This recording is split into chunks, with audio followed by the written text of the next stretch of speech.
Then we'd also go to classes, because there was other whites that we weren't meeting. We'd go to a colonial history class at that time, and we would walk in there, and the professor with 4 black students, because I did it. They were teaching colonial history. We'd go in there, the professor would meet us at the door and say, "May I help you?" And we said, "No, we came to help you, man."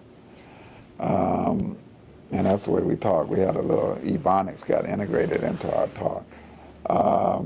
And he said, "Well, I don't remember inviting you." He said, "You didn't. We invited ourselves. Sit down. We're going to teach the class for a while."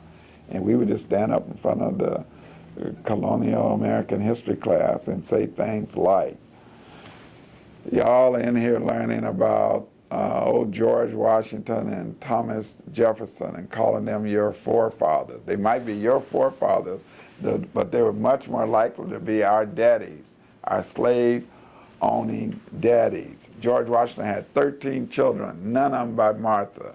Thomas Jefferson had children by his white wife, but he also had 7 children by this slave woman named Sally Hemings." And this kind of information was already out there at that time.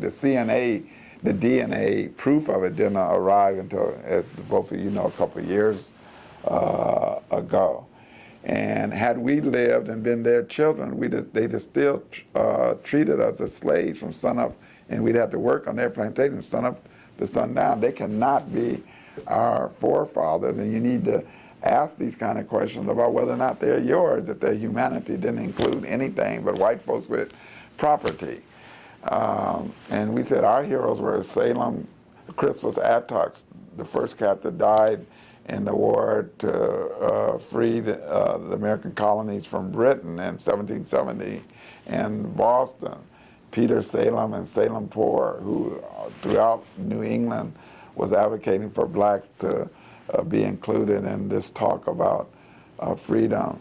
Richard Allen, the founder of the African Methodist Episcopal movement, that he was a Methodist who was very well educated and wasn't allowed to preach at white churches, and he said, "Okay, we'll start one for Africa."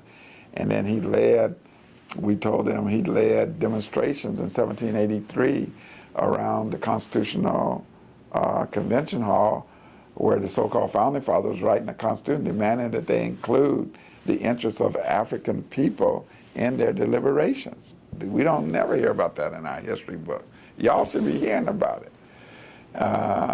Then they'd be sitting up there stunned. They could run us out, but the whites, they were scared. They could have stopped the 4 of us from saying what we wanted to for 20 minutes. And then the professor would be sitting over there turning red, and then we'd leave.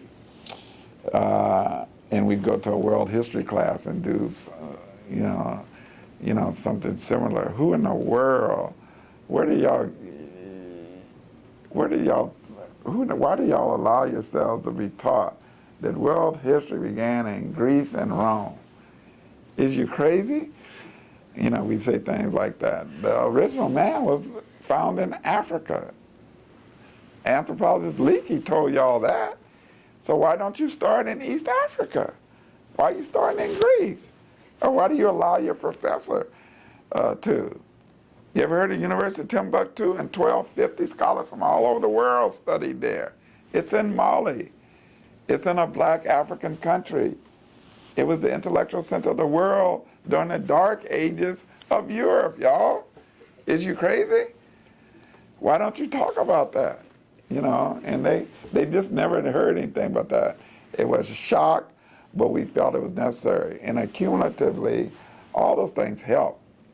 It helped the white students not be real hostile toward us by the time we had to sit in May 19th of 1968.